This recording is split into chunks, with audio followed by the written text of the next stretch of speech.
mesa. Para ello tiene la palabra el senador López García por tiempo de 30 minutos.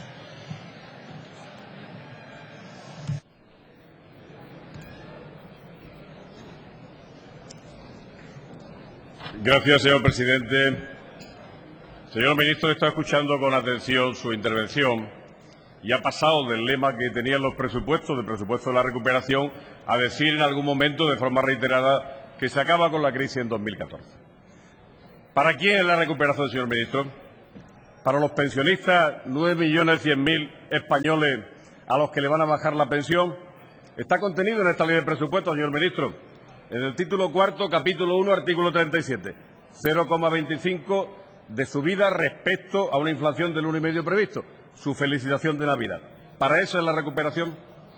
Además, no solo es para el año 2014, lo van a consagrar también en esta semana con la aprobación de la ley del factor de sostenibilidad. Cada vez que el Gobierno habla de sostenibilidad hay que traducir y es recorte sostenible durante mucho tiempo, porque es lo que pretenden hacer recortando las pensiones en los próximos 10-15 años. La primera reforma que se va a hacer sin consenso de sindicatos, de patronal, de grupos parlamentarios, y la primera reforma que va a afectar de lleno a los pensionistas que lo son y no a los futuros como siempre ha ocurrido. ¿Saben para quién es la recuperación, señor Montoro?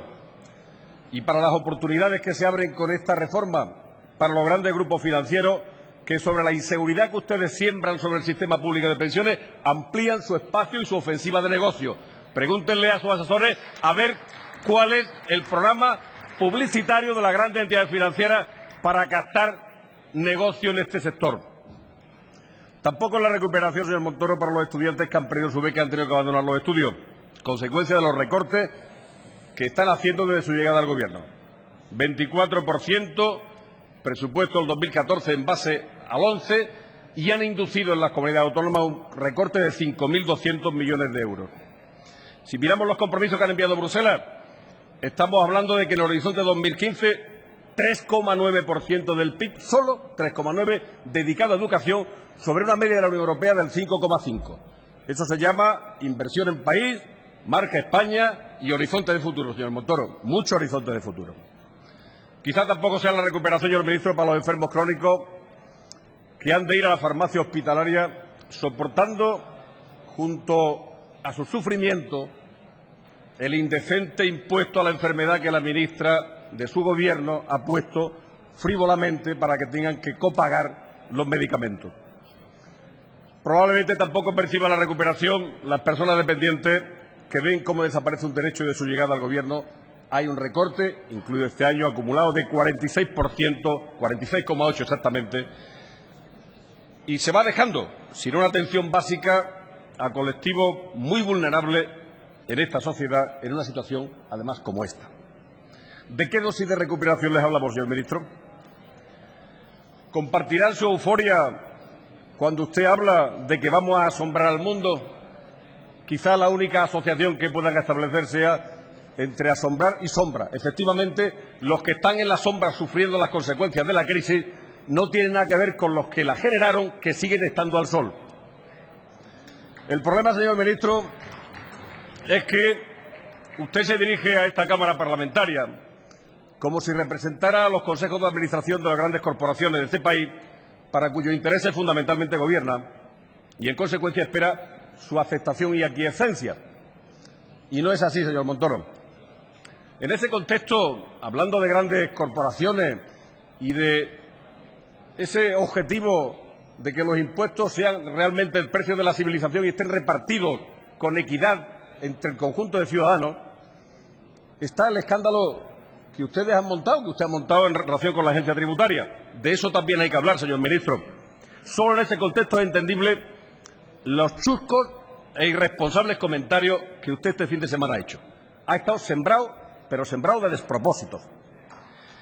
Porque cuando asociamos cosas como que la Asociación de Inspectores del Estado, precisamente no el brazo armado del PSOE, dice que el 70% del fraude en España está ligado a las grandes corporaciones empresariales y a las grandes fortunas, y lo dice desde dentro de la agencia tributaria, que usted acabe asociando ceses y dimisiones precisamente en el equipo que se dedica a los grandes contribuyentes y diga que es que está trufado de socialista, señor Montoro, es, cuando menos, para que lo digan los españoles, es algo que debía producirle vergüenza, señor Montoro. Algo que debía producirle vergüenza. Porque no se trata de socialistas, señor Montoro. Seguramente se trata solo de gente decente, que está viendo cómo es insoportable que ustedes hagan esa política cuando estamos, y usted lo sabe, en un país que lamentablemente tiene unos ingresos teniendo tipos en el IRPF y en otros impuestos de los más altos de la Unión Europea, tiene ingresos globales, datos del informe de la Unión Europea del año de otoño de este año, 2013, del 37,8%. Solo por debajo Eslovaquia, Estonia, Letonia, Irlanda. Bueno, habrá que hacer un esfuerzo para luchar contra el fraude fiscal, habrá que hacer un esfuerzo para intentar que precisamente los que no meten el hombro lo hagan, o habrá que fomentar que se acaben dimitiendo o siendo cesados las personas que están comprometidas con un reparto equitativo de lo que representa sostener el gasto público. Usted está dando un mensaje demoledor para la conciencia fiscal del conjunto de los españoles haciendo esos comentarios diciendo que la agencia tributaria está trufada de socialistas.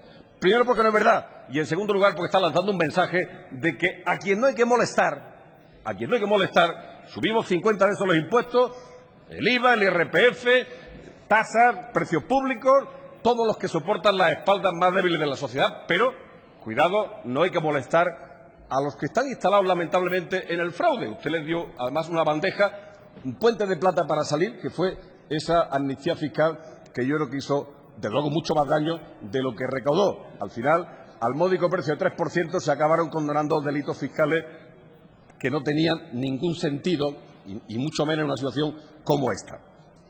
Por tanto, señor Montoro, aquí están también representados en este hemiciclo no solo los grandes ámbitos empresariales, están también representados las esperanzas, hoy lamentablemente frustradas, de millones de ciudadanos que no ven cuán grande es la recuperación de la que usted habla, de la que hablaba el señor Rajoy cuando estaba en Tokio, sino que ven cuán grande es la desigualdad y la injusticia que está provocando el camino que ustedes han elegido para salir de la crisis. Ese es el problema, señor Montoro. Y es evidente que la realidad puede ser contemplada desde muy diferentes puntos de vista. No hay más que oírle a usted. Por cierto, he visto poco entusiasmo en su fila con las cosas que usted decía, ¿verdad? Y hay que ver, ciertamente, lo que representan también los intereses de la mayoría de los ciudadanos de este país. Es verdad que no es igual ir caminando, y no se puede contar la verdad de la misma manera, cuando se va hacia un despacho de asesores fiscales para ver cómo uno saca el mejor aprovechamiento de esa amnistía fiscal, que cuando se dirige uno a la farmacia hospitalaria para hacer el copago de un medicamento grave porque tiene una enfermedad que le produce un grave padecimiento. Ustedes llegaron al Gobierno prometiendo crear empleo, bajar los impuestos y no tocar la educación, la sanidad y las pensiones. Después de poner en marcha su programa B, porque ese era el programa A, el confesado, lo que ha ocurrido, y cuando acabe esta legislatura, son sus propias previsiones, habrá más desempleo, más impuestos, más deuda, menos derechos sociales, y este presupuesto lo que hace es avanzar en esa dirección. De momento, en el Ecuador de esta legislatura, el resultado, la síntesis del trabajo de los dos presupuestos anteriores, y este va en la misma dirección, es que la puesta en marcha de ese programa oculto ha dado 1 millón de puestos de trabajo perdidos, lamentablemente en el último mes de noviembre, 67.000 evaporados en la Seguridad Social, cotizantes que han dejado de cotizar, camino de los 300.000 millones más de euros. Cuando ustedes han hecho chanza del Plan E, que eran una inversión de 10.000 millones de euros, ¿verdad?, un 1% del PIB, sepan que el crecimiento de la deuda ahora, desde que están en el Gobierno, es un Plan E cada mes. Ha ido creciendo la deuda a ese ritmo. Caída del PIB en el 2,5% y caída del crédito a la actividad productiva en torno al 20%. Subida de IRPF, como le he dicho, brutales recortes en sanidad, en educación, en pensiones y ahora, evidentemente, el apartado que están tocando, que es un apartado especialmente sensible, que es de las pensiones de los ciudadanos. La estrategia de austeridad extrema para luchar contra el déficit, que era su único objetivo, ha resultado un rotundo fracaso, señor Montoro. por parte suya, del Gobierno y por parte de la Unión Europea, que pensaron que entrando como un elefante en cacharrería acabarían siendo capaces de reducir al sprint, solo generando sufrimiento en la sociedad, sin otras consecuencias económicas, una reducción del déficit galopante. Al final no ha sido posible. Nos alegramos de que se haya modificado el calendario. Nos alegramos, lo hemos dicho muchas veces. No queremos, los fracasos del Gobierno no nos interesan si eso conlleva sufrimiento de la sociedad. Se lo dijimos desde la campaña electoral, se lo dijimos.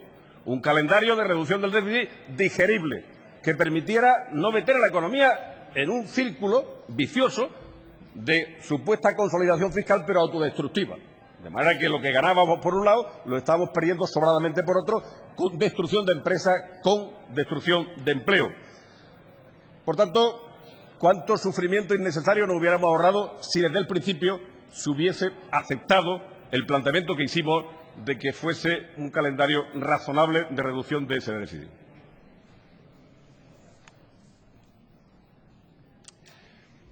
¿Cuáles han sido sus éxitos particulares en la gestión desde el Gobierno? Cuando hablamos de déficit público, estamos hablando, evidentemente, usted lo ha señalado, de 3 niveles de Gobierno, 3 administraciones. La General del Estado y la Seguridad Social, que es del ámbito de su responsabilidad. El año 2011, 5,2%. El año 2012, 5,2%. El año 2013 va a ser también 5,2%. Para el 2014, según sus previsiones, se espera un 4,8%. Realmente, ¿qué es lo que han hecho? Apretar las tuercas en las clavijas de las comunidades autónomas hasta el límite para aquellas que soportan básicamente el 80% del gasto ligado a servicios públicos básicos como la salud y como la educación, no tengan más remedio que hacer recortes, porque esa es la conclusión de esa estrategia de asfixia a las comunidades autónomas.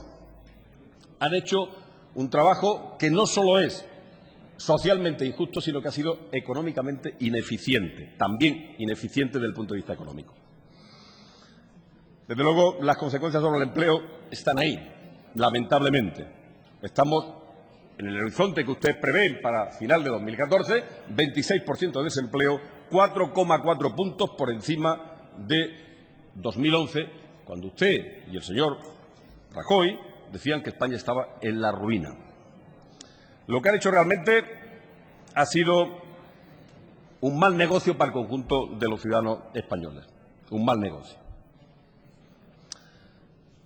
Y ese empeño tiene al final una base ideológica clarísima. Ustedes lo niegan, pero decía Paul Krugman, un premio Nobel, que seguramente usted no compartirá su punto de vista, tampoco pretenderá, supongo, llegar a ser premio Nobel, decía que están utilizando la crisis y el miedo al déficit para sacar adelante un programa ideológico perfectamente planificado, una involución y un ajuste de cuentas con el estado de bienestar.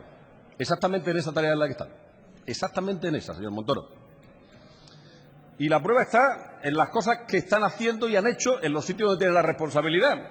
Váyase a la Comunidad de Madrid, algunos consejeros que han sido homenajeados y condecorados por la comunidad, parece que algunos están siendo objeto de algún tipo de investigación en los tribunales, porque parece que no solo había negocios para las grandes corporaciones empresariales que acababan siendo las receptoras de ese servicio privatizado, sino que por la puerta de atrás al final acaban siendo contratados también con monumentos sustanciosos.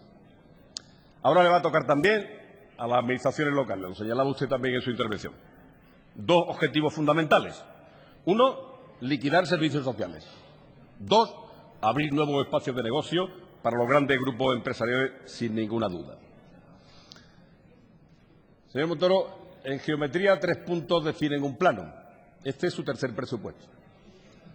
El tercer presupuesto que define en el plano social un horizonte que es el ensanchamiento de la desigualdad, el incremento de la pobreza y la regresión de derechos básicos, fruto de anteriores esfuerzos para avanzar en una sociedad incluyente, señor Montoro. Lamentablemente. La crisis le ha servido, les está sirviendo de coartada perfecta para recorrer un camino que tenían perfectamente trazado. Se han convertido en una máquina de generar y centrifugar desigualdad. Así se entiende la frase que decía su compañero de gabinete, el señor Gallardón, decía que la política es repartir dolor, ¿verdad? Bueno, parece que el reparto del dolor es selectivo, que la política que hace este Gobierno crea las condiciones para que crezcan a la misma velocidad los ricos y los pobres. Por tanto, ese es el horizonte al que se dirige la política del Gobierno del Partido Popular. Este presupuesto va a tener, sin duda, una amplia contestación parlamentaria, como lo tuvieron los anteriores. El resultado, en términos de aceptación de enmiendas y de propuestas, será lamentablemente muy cortito. Hay 9 vetos presentados, más porque no caben. Lógicamente, el grupo que sostiene al Gobierno ha sido el único que no ha presentado veto. El Grupo Socialista ha presentado, además, vetos a 14 secciones y 1.206 enmiendas.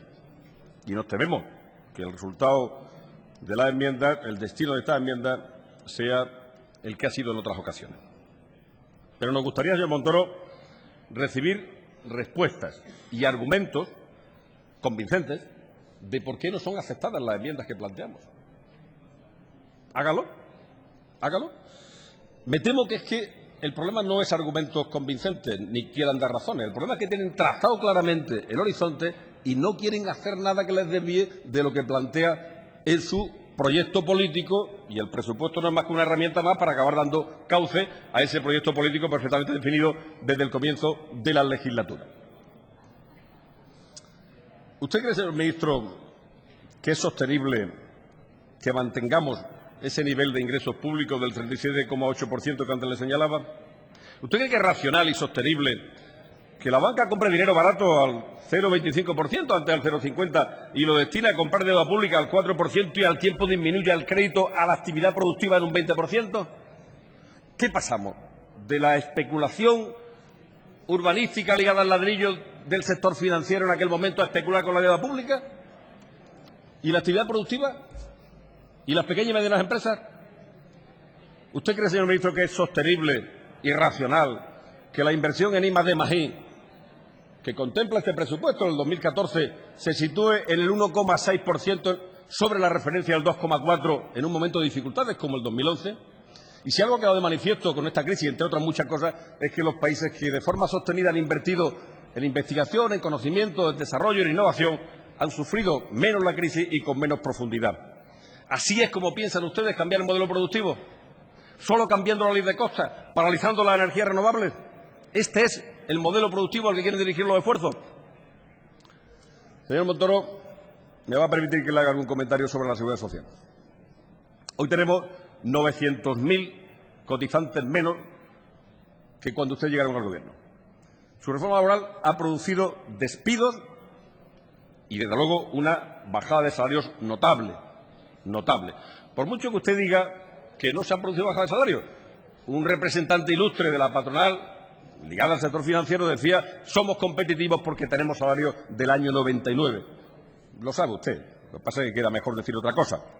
El impacto sobre la seguridad social que ha tenido el cóctel caída de empleo y caída de salarios es absolutamente letal.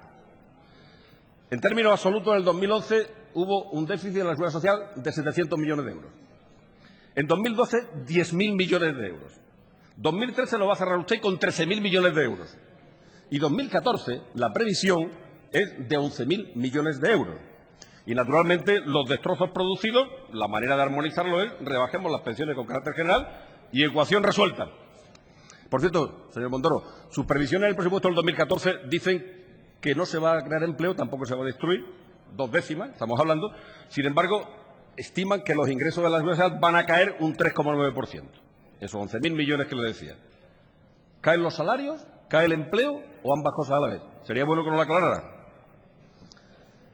El modelo de salida de la crisis que ustedes han elegido, de despido barato y rebaja de salarios, decía un representante de un banco de inversión francés hace pocos días que se están creando las condiciones en España, se están poniendo las mimbres para que sea España la fábrica china de Europa.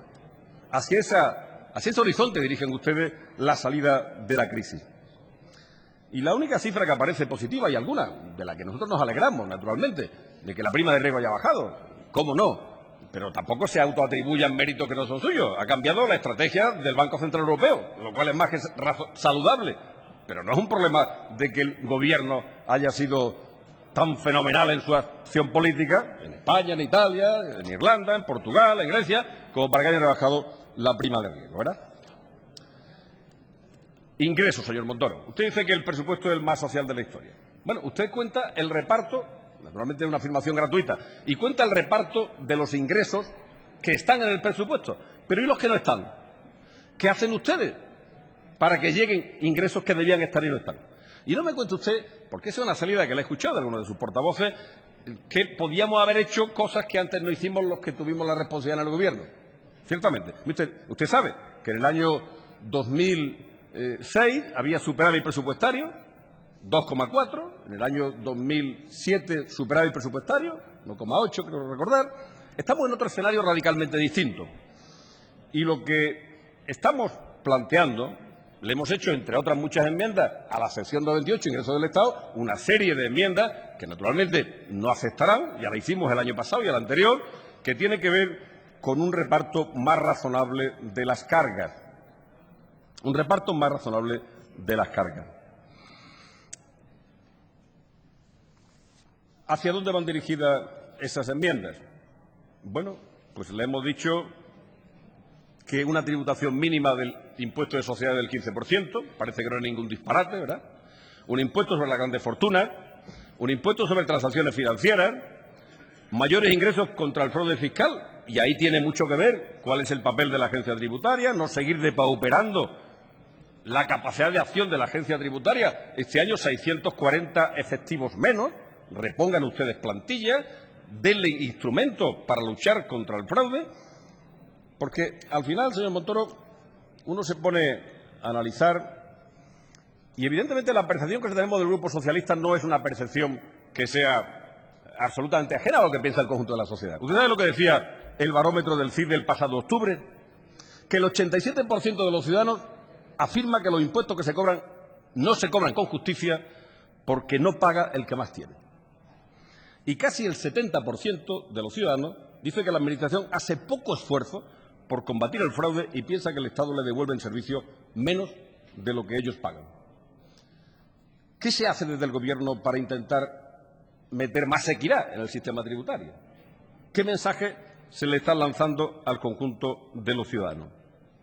Nosotros le hemos propuesto esas enmiendas para intentar repartir mejor las cargas, es decir, quitar parte de la carga de hombros más débiles y colocarlo sobre espaldas más robustas. Algunas de ellas están acostumbrados a circular con mucha alegría sobre los paraísos fiscales, que es el sitio donde parece que se encuentran bien. Pero claro, al final se trata de que la sociedad no puede ser la coartada para que se hagan los grandes negocios y una vez sacados los grandes beneficios volvemos a ningún sitio para no tener que tributar en ningún sitio.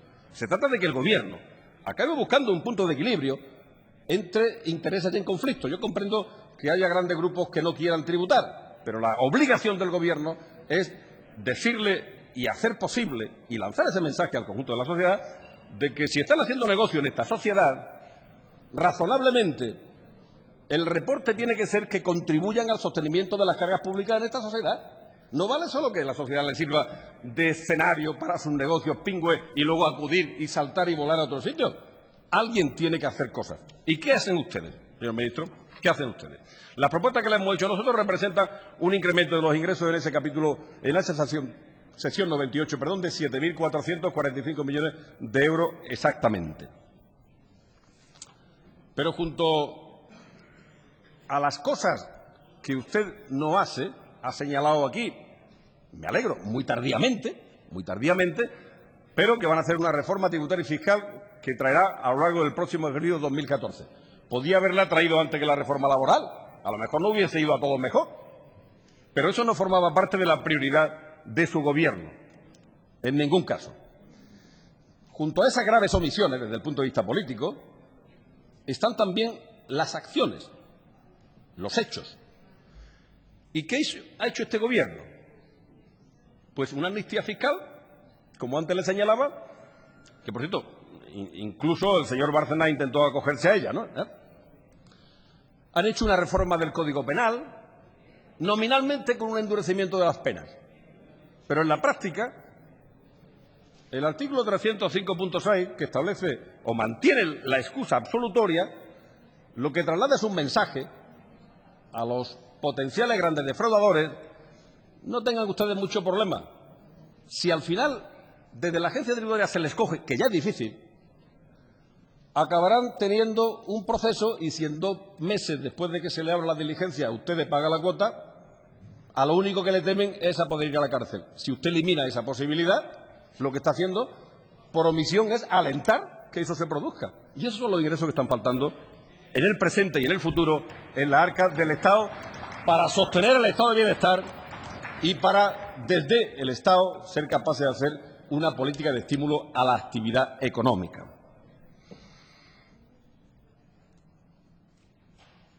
Todos los escándalos recientes ligados a la agencia tributaria, señor Montoro, lo que han hecho ha sido, o lo que están haciendo, es socavar el prestigio y el aura de independencia y de profesionalidad que tiene, que la inmensa mayoría, sin ninguna duda, lo tiene, pero que ustedes están interfiriendo. Y usted ha dicho que me demuestren. Bueno, si el problema no es que lo demuestren, señor Montoro. Vaya usted a hacer como hizo el señor Rajoy en la entrevista que le hicieron en la televisión americana en Bloomberg, que luego quiso censurar. ¿Verdad? No, es que no se podrá demostrar. El problema no es que se pueda demostrar, no, el problema ¿se ha hecho o no se ha hecho? ¿De usted una explicación racional de por qué han pasado estas cosas en la agencia tributaria? Explíquelo para que lo podamos entender. Y no lo explique solo en un periódico. Explíquelo aquí, en la Cámara de Representantes del conjunto de los ciudadanos. Hágalo aquí. Porque el mensaje que se traslada a los ciudadanos en un momento tan difícil como este es un mensaje desolador, señor Montoro. Desolador. Y yo espero que acaben siendo capaces de entender algo que es absolutamente elemental en términos de equidad para repartir las cargas públicas en cualquier circunstancia, en un momento como este, con mucha más razón. El Gobierno en el que usted está, que por cierto sigue haciendo referencia al pasado, a la herencia, a la deuda externa de España, hombre, tenga también la gallardía personal y la honestidad política y personal de aceptar que cuando usted estaba en el Gobierno se sembraron las condiciones para que esa deuda creciera, para que la especulación urbanística y financiera acabara dejando sobre nuestras cabezas los derribos que ha dejado. Hombre, el Gobierno anterior se equivocaría en algo, pero no se sienta usted ajeno a esas cosas. Formó parte del núcleo del Gobierno. Usted con el señor Rajoy, con el señor Rato, formaron parte de decisiones políticas clarísimas, que en aquel momento era, efectivamente, crecer al 3,5%, al 4%, acortábamos distancias con Europa. Recuerdo lo que le decía al gobernador de la Banco de España, el señor Caruana: tengan cuidado con la deuda de la familia de las empresas, que esto no va bien. Y usted decía, nada, esto es un círculo virtuoso que alienta la economía. Bueno, pues del círculo virtuoso al círculo vicioso que destruye 2 millones de empleos. Por tanto, hombre, señale los errores de los gobiernos que le sucedieron, pero no se sienta absolutamente ajeno a cosas de las que usted también tiene una cuota de responsabilidad, señor Montoro. La realidad de hoy es que el Gobierno que prometió sacar a España de la crisis, con este presupuesto, para final del 2014, ofrece a los españoles más paro, sueldos y pensiones más bajas, peores servicios públicos y mucha más deuda. Y desde luego, tal como van las cosas, salvo que esa reforma que usted dice que van a hacer realmente sea contundente, salvo que acaben de verdad demostrando que son capaces de la recaudación global que tiene este país, que es muy baja, acaben colocándola, ya no digo en Francia, que está 15 puntos por encima de España, o Finlandia, que está 17 puntos, en la media de la Unión Europea. Porque usted sabe, y lo ha dicho además el presidente del Gobierno, que el problema de España no es de gasto, estamos 5 puntos por debajo del gasto medio de la Unión Europea. 5 puntos por debajo del gasto medio. Problema de ingresos, que estamos 9 puntos por debajo de los ingresos medios de la Unión Europea. Pues ahí es donde hay un espacio de acción política que ustedes tenían que priorizar. Y termino, señor Montoro, le voy a citar también a otro Nobel, a ver si se estimula. Dice Stirling que a los desastres naturales, a los terremotos, a las inundaciones, a los huracanes o a las sequías, hay que añadirle otro provocado por el hombre, la desigualdad, y que ignorar deliberadamente las lecciones del pasado es un acto criminal. Todo modelo de desarrollo que no aborde la tendencia global a una desigualdad exponencial en el seno de los países acabará enfrentándonos a una crisis de legitimidad. Este es el problema de fondo de una buena parte de la sociedad española, que empieza a contemplar, lamentablemente, que el sistema democrático no es una buena manera de proveer soluciones equilibradas armónicas y decentes para el conjunto de la sociedad. Espero que el Gobierno tenga que tomar nota de este camino y acabe no haciendo un ejercicio de profundización de las desigualdades, de incremento de la pobreza, sino una salida por otro sitio que se puede de esta crisis, lamentablemente, que reparta las cargas, que no coloque a los más débiles en una posición absolutamente postrada. Esa es su responsabilidad, señor ministro, y espero que a lo largo del debate presupuestario algunas de las enmiendas que hemos planteado que van en esa dirección acaben siendo aceptadas por el grupo que apoya al Gobierno. Gracias, señor presidente. Muchas gracias, señoría.